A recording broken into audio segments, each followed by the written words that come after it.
It happened at my daughter's wedding, a day that was supposed to be filled with love and joy. But instead, I walked away humiliated, crushed under the weight of a truth I wasn't prepared to face. I remember standing there, watching her walk down the aisle in her perfect white dress. Everyone clapped, everyone smiled, except me. I had just been told, very plainly, that there was no seat for me at the family table, not even a quiet corner. I was told to stand at the back, like a guest, or worse, like an outsider. That moment shattered something deep inside me. My name is Margaret. I'm 67 years old. I lost my husband 5 years ago to cancer, and since then, I've lived alone in the same house we built together. All my life, I devoted everything to my daughter Emily. I gave up my career, my social life, even my own needs. I never once asked her to repay that love. I only wanted to be near her, to feel that my presence still mattered. But that wedding? It made something very clear. I no longer recognized the woman I once cradled in my arms. The girl who used to run to me with scraped knees and big dreams was gone. In her place stood someone polished, distant, and cold. What happened between us? How did we end up here to understand that? I have to take you back to when things were different, to when Emily still needed me, or at least, I thought she did. When Emily was little, it was just the two of us against the world. I still remember the way she used to fall asleep on my chest, her tiny fingers clutching my shirt like I was the only safe place she knew. And maybe I was. Her father left when she was barely a year old. From that moment on, every decision I made was for her. Every extra shift I worked, every meal I skipped, every dream I tucked away quietly in the corners of my mind, I did it all for Emily. We didn't have much, but I tried to make our world feel whole. On rainy days, we'd build blanket forts and pretend they were castles. On her birthdays, I'd save up all year just to buy her that one thing she'd been talking about, even if it meant living off peanut butter sandwiches for weeks. She never knew how tight money was. I made sure of that. What mattered to me was her smile, her laughter, the way she used to tell me she wanted to be just like me when she grew up. I would look at her and feel this deep, aching love, like I'd been given a second chance at life through her. As she got older, things changed slowly. It wasn't dramatic, just small things. A roll of the eyes when I reminded her to eat, a missed phone call, a shorter visit home. I brushed it off. Kids grow. I told myself, they need space. But still, something inside me worried.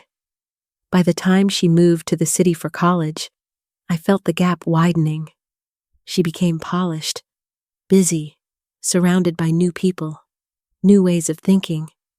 And I stayed the same.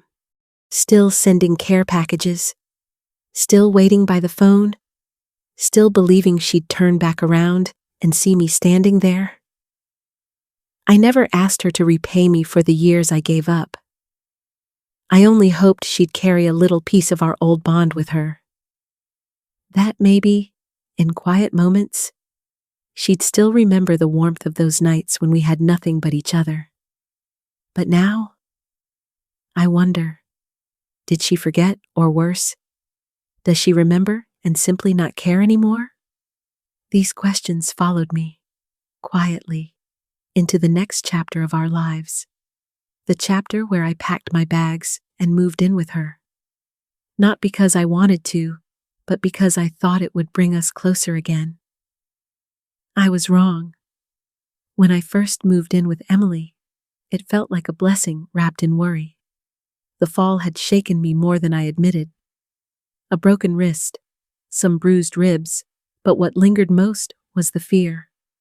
that fear of not bouncing back like I used to. Emily insisted I come stay with her and her husband, just until I healed. At the time, I told myself it was temporary, that this would bring us closer again, that maybe we'd rediscover the comfort of being under one roof, like we used to be. The first few days were fine.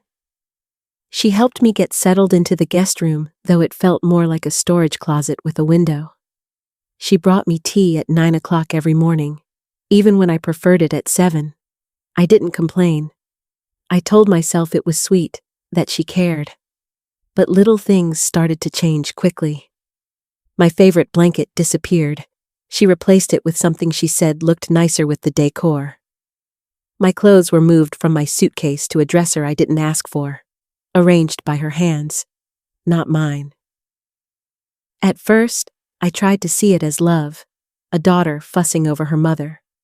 But then came the lists, little notes taped to the fridge.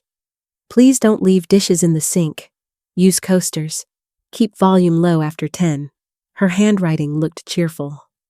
But each word felt like a line drawn between guest and inmate. My independence, already dented by injury, eroded fast. She insisted on managing my appointments. She changed my doctor, claiming the new one was closer. She rearranged my pills into color-coded boxes, saying it was safer. But they weren't in the order I was used to. I made mistakes. And every mistake became an unspoken confirmation that I couldn't be trusted. I started staying in my room more. Not because I wanted to, but because I felt in the way. The dining table had 6 chairs, but somehow none felt mine. Conversations happened around me, not with me. When I offered to help with dinner, Emily would say, "Just rest, Mom." When I tried folding laundry, she gently took the clothes from my hands, saying, "It's okay, I've got it." Always with a smile. Always with that soft, condescending tone that made me feel useless. I began to wonder if this was how things would be from now on, this slow fading into the background of my own life. Evenings were the hardest. I'd sit by the window in the guest room, staring at the streetlights flickering on. The silence was thick. Sometimes I'd hear laughter from the living room, muffled and distant, like a world I no longer belonged to. One night, I overheard her telling someone on the phone that I was fragile, that I needed structure. And just like that, a label was stamped on me. Not mother, not the woman who raised her, just a fragile burden. I stopped trying after that, stopped offering help, stopped speaking unless spoken to. I became careful with my footsteps, my tone, even my presence. I didn't want to upset the balance of their home. Or maybe, deep down, I feared I already had. But the real sting, the one I kept buried, was the sense that I was no longer needed. That all the years of sacrifice, of love, had been reduced to an obligation Emily managed with polite efficiency. And yet, I told myself to be grateful. I had a roof, I had food, I had her. But one evening, as I stood quietly in the hallway, I heard my name spoken in hushed tones. Laughter followed, and something in me froze. That was the moment something shifted. I couldn't name it yet, but I felt it deep and cold. Something was wrong, and I needed to find out what. It started with a drawer left open. I wasn't snooping. I was simply putting away some folded towels in the hallway linen cabinet when I noticed Emily's office door slightly ajar. The bottom drawer of her filing cabinet was open just enough for a few papers to peek out. I bent down more out of habit than curiosity, and I saw my name printed in bold across the top of a document. It felt intrusive, wrong even, but something in me froze. I reached in, slowly, carefully. The paper was from a care facility, Oak Grove Assisted Living. There was an application already filled out. My date of birth, my medical history, my name, my signature line blank. At first, I thought there had to be some mistake. Maybe she was helping someone else. Maybe it was part of a volunteer project. I clung to any excuse that could make it make sense. But later that night, I heard them. Their voices were muffled behind the closed kitchen door. I had gotten up to grab a glass of water, but when I reached the hallway, I stopped. Something in Emily's tone made me pause. She sounded frustrated, and then I heard my name again. She's too much work. It's not safe with her alone. It's time. Josh. Each word landed like a blow. I didn't move. I stood there, clutching the counter for balance, trying to steady the trembling in my hands. I didn't want to believe what I was hearing. This couldn't be my daughter, the little girl who once cried when I left her at kindergarten, who used to snuggle into my side during storms.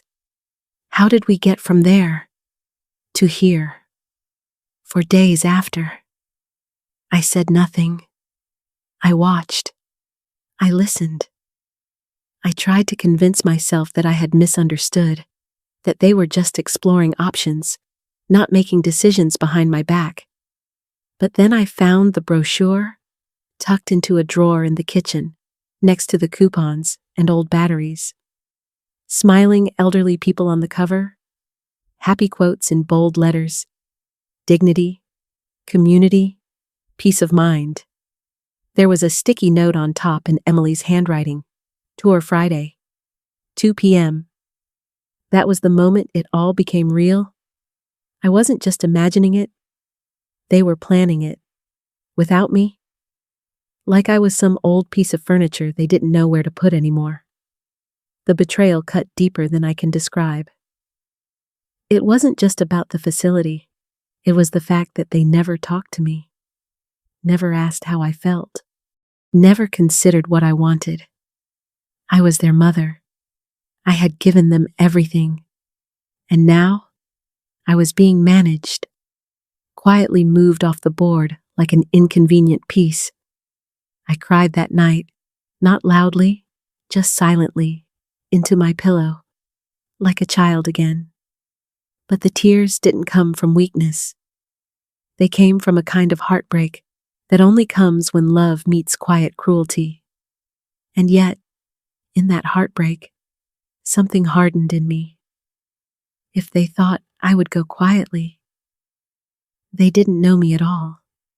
What they didn't realize was I still had a voice, and I still had one card left to play. I didn't say a word the next morning. I moved through the house like I always did, quiet, invisible, predictable. But inside me, something had shifted. The night before, after the tears had dried, I sat alone in my room and opened the old wooden box I kept at the bottom of my closet. It hadn't been touched in years. Inside, beneath faded birthday cards and a few photographs, was the envelope. My husband's will, sealed, untouched. I remembered the day he handed it to me, just after his diagnosis. He had smiled at me gentle, tired, and said, "Just in case." I had never needed to open it. Until now, when I read it, my hands trembled. Not from surprise, but from validation. He had left everything to me. The house, the savings, even the car. Though I hadn't driven since the accident, it was all mine. Not jointly held. Not in Emily's name. Mine. For the first time in weeks, I felt steady. I waited until Sunday morning. We were all in the kitchen. Emily was checking her phone. Josh was sipping coffee. I sat down at the table, slowly, deliberately, and then I slid the will across the table. I didn't raise my voice. I didn't need to. I watched their eyes scan the page, the color drain from their faces. Emily opened her mouth to speak, but I raised my hand not with anger, but with quiet resolve. I told them I knew everything about the facility, the tours, the conversations behind closed doors. I told them how it felt to be discarded, like a piece of clutter in their neat little life. And then, I told them this house was mine, that I wasn't going anywhere. There was silence, heavy, uncomfortable. Josh looked away. Emily stared at me confused, ashamed, maybe even a little afraid. And I just sat there, steady, unmoved, not out of pride, but out of necessity. I needed them to see me, not as a burden, but as a person, as their mother. I didn't yell. I didn't gloat. My heart was still broken. But for the first time in a long time, I felt whole. The room was still, but the power had shifted. I wasn't powerless anymore. And now, they would have to face the consequences of what they had done. Of course. Here's the section based on your detailed prompt. It didn't happen right away. The silence after I laid out the will hung in the house for days. Tense, unspoken, like everyone was waiting to see who would speak first. Then one evening, I found Emily sitting alone on the back porch. Her shoulders were trembling, her hands clasped tightly in her lap. She didn't look at me as I stepped out, but I saw the tear tracks on her cheeks. I sat beside her without a word. The quiet between us was heavy, full of years, of love, of disappointments. When she finally spoke, it wasn't loud, it wasn't angry, it was broken. She said she was sorry, that she had gotten swept up in the idea of order, control, of building her own life and keeping it all manageable. She said she never meant to hurt me, but she did. She admitted that, said it straight. I listened. I didn't speak. I didn't know what to say. Because my heart, it wasn't just hurt, it was confused. I had raised her with everything I had. Every bedtime story, every scraped knee, every time I put her before myself. It all came rushing back. How could that little girl, my little girl, be the same person who nearly signed me away like a forgotten thing? And yet, there she was, crying, confessing, reaching, not as someone who wanted to win, but as someone who had already lost something deeper. She asked if I could ever forgive her. In that moment, I closed my eyes, and I saw her as she used to be, not perfect, but mine.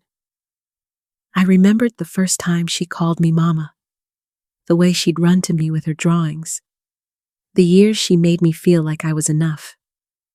I didn't give her an answer right away, because forgiveness, it's not a switch you flip. It's something you choose, over and over again. And I knew, deep down, I didn't want to live the rest of my days in bitterness. I didn't want to carry that weight, but I also couldn't pretend nothing happened. So I told her I needed space, that I wasn't leaving, but I wasn't ready to let her in completely again. That rebuilding trust was slow, and it had to be real. She nodded, not pushing, not protesting, just accepting. It wasn't a resolution, not yet, but it was a start. And as we sat there in the fading light, the silence this time felt different, not tense, not full of fear, just honest. And for the first time in a long time, I believed maybe, just maybe, healing was possible. Of course, here's the final section based on your detailed meta prompt. Sometimes, it takes being broken to finally see things clearly. Looking back now, The journey feels like walking barefoot through fire, sharp, burning, unforgettable. From the humiliation at my daughter's wedding to the quiet ache of feeling invisible in her home, from discovering her betrayal to standing tall with the will in my hand. Every moment was a test, not just of resilience, but of love, of identity, of grace. I had to unlearn what it meant to be needed and relearn what it meant to be whole. When Emily broke down and asked for forgiveness, I realized something. This wasn't just about her learning to grow up. It was about me learning to let go, not of love, but of the version of her I held onto for too long. I couldn't parent forever, but I could choose what kind of mother I would be now, one with boundaries. Yes, but still, one with hope. Forgiveness didn't come all at once. It still doesn't. Some days are easier, some days are quieter, but there's space now for healing, for truth, for maybe trying again. Families are messy. Love is never perfect, but it's in those cracks, those breakages, where the light can sometimes find its way in again. If you're listening to this and thinking of someone you've hurt or someone who hurt you, I hope my story reminds you it's never too late. As long as there's honesty, as long as there's effort, even the most wounded bonds can mend. And if you're walking through your own fire right now, wondering if you'll ever make it out, just keep walking. There's peace on the other side, even if it looks different than what you expected. Thank you for being here with me. If this story touched you, I'd be grateful if you shared your thoughts in the comments. And if you know someone who needs to hear this, send it their way. Take care of your heart and take care of each other.